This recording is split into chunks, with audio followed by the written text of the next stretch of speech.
Heinz, I'm so happy to be here with you. The Society of Cybernetics made me the gift of being able to come so that we can talk a little bit on some very central questions of the moment, particularly this matter of what is happening with the fear that scientists have about cybernetics or systemic thinking. Yeah. Umberto, I can't tell you how I enjoy your presence here. I missed you for years lately, and I'm so glad that the cyberneticians finally find out that we are originally cyberneticians, that we have to get together. Exactly, yes. Yeah, but your point is very interesting. This is a point which we, I think, years and years ago already reflected upon it. This is when scientists or science begins to reflect about its own activity. Usually scientists talk about their specialty, the oculist talks about eyes, the pedalist about legs, the ornithologist about birds, etc., etc. But rarely they talk about what are we doing at all. And perhaps you remember when you were visiting us 30 years ago at the Biological Computer, late in the 60s, there was a first wave of scientists suddenly addressing the problem of science. Oh yes, I remember very well. Articles appeared in Science where scientists wrote about science. Nature was full of articles. Every year about 5 or 10 articles. And I suspect the cause for this sudden rise of scientists writing about science was the Vietnam War. The question was, should we use our intelligence, our weaponry, our science to use it for destructive purposes? Then for several voices came about and said, just watch, ladies and gentlemen, what we are doing. But then the whole thing subsided with the stop of the war, the silent war, the underground war. But now, suddenly an interest arose in scientists to think about what are we doing, because in the last 2 or 3 years, books, articles, papers appeared which suddenly question the notion of scientific activities. And for instance, there's a book which is on its back cover. It says, the world in which we are living is not external, it's not independent from us. It is we who construct and reconstruct and rebuild and recreate a world in which we then live. Another book has a title, Truth is the Invention of a Liar. Can you imagine how unpleasant that is for a scientist who is working his whole life for truth? And my suspicion is, in the moment when you begin doubting the existence of an external world, the problem of truth in the sense of veritas, where an utterance has to be confirmed by looking at what's going on outside. That means if somebody says, sky is blue, should I trust him? Is it really blue? Look out, I look out, the world says the sky is blue. Now I've established the truth of his statement. If the sky is blue is taken away by a doubter, by somebody that I'm not too sure that we can establish whether the sky is blue or not, then the whole problematic of the science is popping up. And my feeling is this is some of the causes why scientists begin to prick their ears and say, what are these bunch of people doing? Yeah. Yes, I think though that many scientists, precisely because what you say, that do not reflect on what they do not realize what is the source of that doubt about the blueness of the sky. Now, in present history, because these skeptics have existed for quite a long time. Of course, 2,000 years or so, at least. And they do not see that if you apply the very notions that we scientists use to the attempt to understand how we function so that we can know this external reality, we cannot show how we do it. And I think there are even other streamings. For instance, the problem of language. I just mentioned a couple of clubs who appeared in the last couple of years who are the culprits, as most of the science say, about this shaking of the foundation of science. The ones I call the postmodernist or the deconstructivist, for instance, who ask, is a interpretation of a sentence unique? Or there are several interpretations. At the moment when you doubt that interpretation of a sentence is unique, then what does the sentence mean? What's going on? Or, for instance, statements like the hearer and not the speaker determine the meaning of an utterance.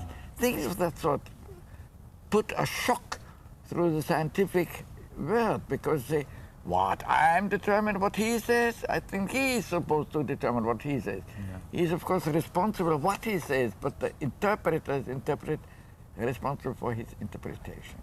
Things of that sort are basic problems that are not only appearing in science, they're appearing in practically all wakes of our lives.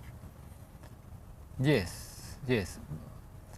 I myself and we together, in some other moments, as you say, 30 years ago at least, when we began our reflections about the observer and the understanding of the observer as a living system, then we enter into this matter of perception, but we never question the validity of science as a manner of explaining. And this, I think, is the problem. You and I and cyberneticians, we are not questioning science as a manner of explaining. We are questioning, we are asking, how is it that we do what we do, for example, explaining? Yeah. And this is a different thing. So I think much of this criticism about science is not valid. You know, this is not the criticers of the science who are considering it. The scientists themselves consider being criticized. That is, I think, the amusing thing. Yeah, but they consider to be criticized because they think that science rests on this possibility of reference to an external reality and do not realize that what we scientists do is indeed explaining our experience with our experience. Yeah, but that's a very important point. In general, scientists stick to the notion there is an external reality independent from ourselves. Yeah. One has to make that postulate to begin to make science at all. And you, as I see, and I myself, consider this an absolutely unnecessary prerequisite. Exactly. Completely unnecessary. But I tell you why for many scientists this is necessary. Exactly what I said before. In order to establish the truth or the validity of a statement, you must say, if I say the sky is blue, then there must be a method to find out whether the sky is really blue. And therefore there has to be a sky who happens to be blue. Now, but could one then speak about a criterion of validity of such a statement which does not require this externality to validate it? I think so. And I was digging a little bit into this, the linguistic problem of truth, and as in German, Wahrheit. Wahrheit, which is of course translated directly into truth, is derived from veritas, from the Latin veritas, which always requires a check or allow a check. If I say the sky is blue, the validity of that statement is being found out to check whether the sky is really blue. Yeah. The English expression of truth derives from trust. That means in trust, I don't have to verify. Because if I trust the other one who says, by the way, the sky is blue, I don't have to look, I trust him. You say, now I know the sky is blue because I trust this other guy. So the notion of trust and the notion of veritas are so fundamentally different in the relation of people to people, which I think it is absolutely worthwhile to point to this fundamental difference. Yeah. If I have to verify, then always what I say is doubtful. But if I have trust in the others, then it is not doubtful. I do not doubt what he says. Yeah, but if you have to verify, then the procedure of going out and looking, do you see blue? Yes, I see blue. Then this is a verification. Yeah, exactly. Which doesn't say something about there, but about what happens to these people. Yeah. And so this is the source of trust at the same time. Correct, yeah. That means you trust him because he did his verification by looking out of the sky and said it's blue. Yeah. But this is not And as we do it, Yeah. we do not really require that it is, quote, really, in a Yeah. sense that is in its externality Yeah. blue, but it is blue in the sense of the procedure that we have to verify. Yeah, correct. But this twist, yeah, is not generally understood, you see, because when you really talk about verification, you always look at the something external which has to be tested, and not the testing procedure itself is being proposed as one way of recognizing whether the sky is blue. But what we scientists do is to use a procedure. Correct, but they are not aware of that. You see, That's it. the feeling is that the procedure is establishing the truth. Yeah. So it is this lack of reflection of scientists Yeah. about what they do what creates Yeah. indeed this difficulty, Yeah. rather than what they do. Exactly, but this is a very broad feeling. For instance, fascinating thing, one of the critics of this tendency of pointing to the procedure, not to the externality, pointed out that there is a new movement which is something associated with leftish activity, as of this a communist plot nowadays there, to point out that trust is a deeper relation than truth. Well, but it's a different relation. Yeah, of course. Of course, you know. Yeah, that's the point, yeah. So trust has to do with what we can do together without doubting Yeah, the exactly. cooperation as a possibility and as an actuality. Exactly, yeah. While verification has to do with what operations shall we accept to accept the statement as being valid. Yeah, yeah, yeah. Yeah. So this is an interesting thing. And how do you think that this could be solved? What should be done? I must confess, I don't know. I really don't know.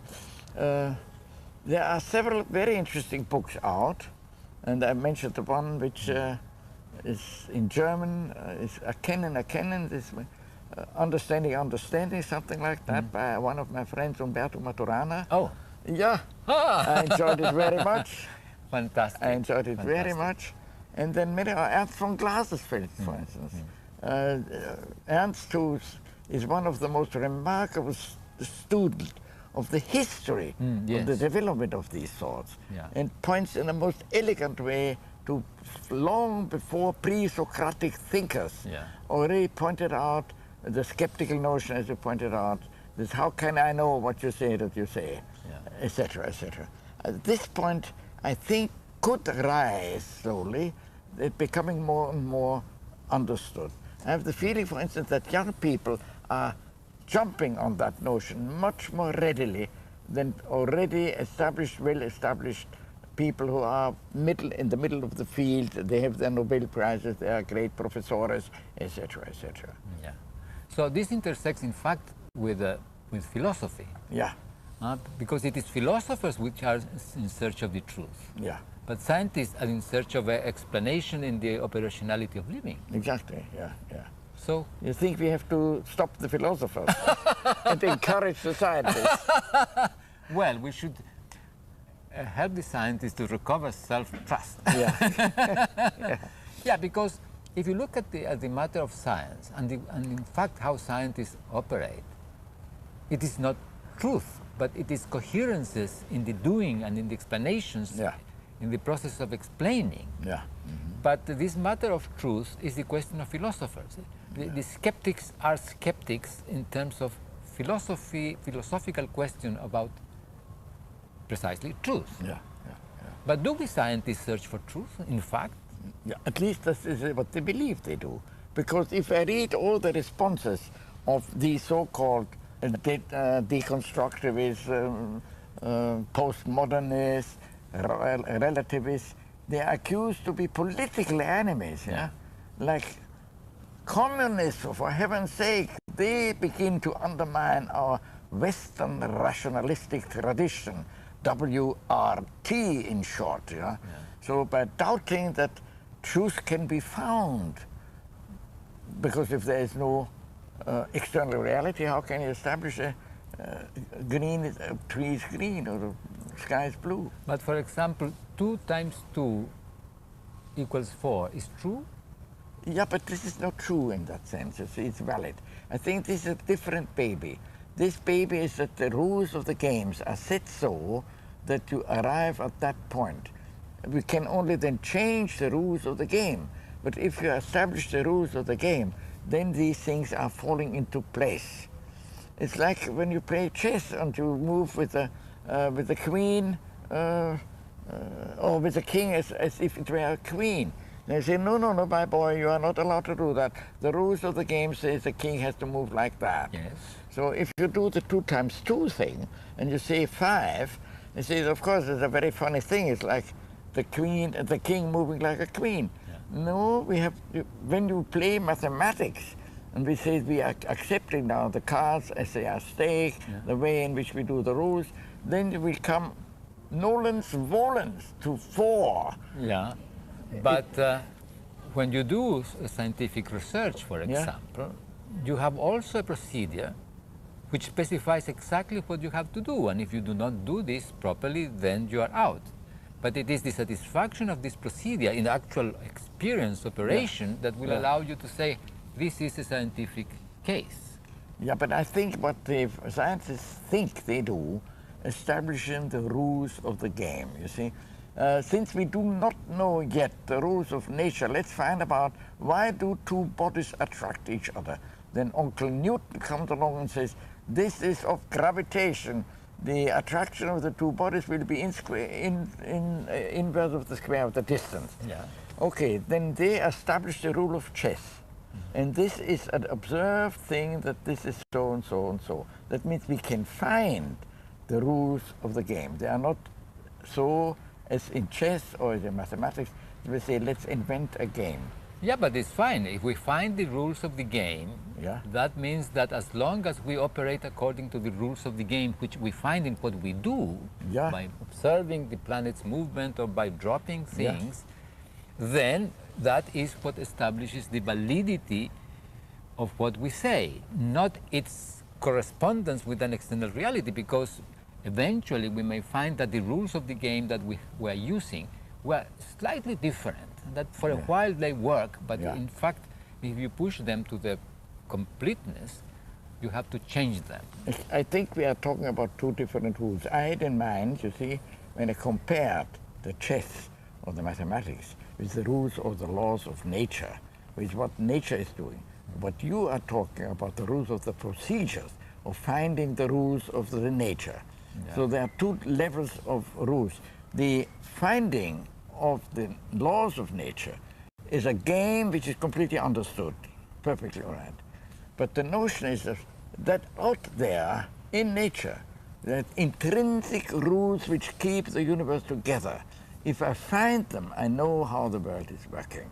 And what the tendencies today of these people are is you cannot find the rules of the universe.